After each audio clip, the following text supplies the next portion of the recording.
C'est un train composé de 20 wagons de 40 tonnes chacun, soit une rame de 300 mètres, qui a été officiellement accueilli à la gare de Pointe-Noire par le ministre des Transports, Fidèle Djimou, vendredi 25 mai 2018. Les premières cargaisons de fer extraits du mont Lékoumou à Mayoko par le groupe Sapro Mayoko ont lancé le début de l'exploitation de cette matière première et la matérialisation d'un projet entamé il y a 10 ans. Lorsque le démarrage est réussi, tout le reste s'annonce de bon augure. Donc c'est une étape décisive. Quelqu'un nous disait dans ce pays qu'il vaut mieux ne pas rater le début. Donc c'est ça la signification de cette étape.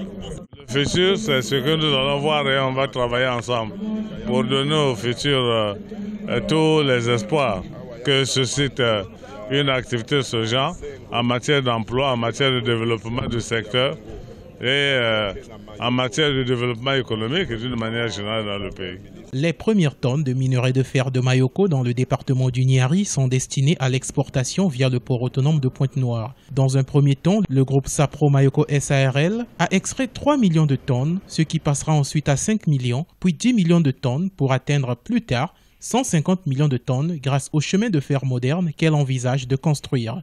C'est la première fois qu'au Congo, un Congolais s'intéresse à ce secteur, comme vous le dites, difficile. Mais il est difficile, mais pas impossible. Notre dimension industrielle s'affirme encore ce matin parce que nous avons réussi à sortir le produit. Il est là, à la disposition des traders qui, pour nombre, ont déjà pris des options.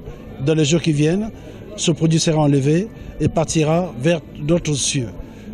Désormais, grâce à notre contribution, le Congo est inscrit parmi les producteurs de fer au monde. Selon les prévisions, l'exploitation des minerais de fer de Mayoko vont favoriser la création de près de 3000 emplois directs et 2000 emplois indirects. Notons que la société Sapro Mayoko SARL avait racheté les droits d'exploitation de la compagnie sud-africaine Exxaro en septembre 2016. Dès cette première étape de l'extraction, elle projette de transformer sur place dans un avenir proche.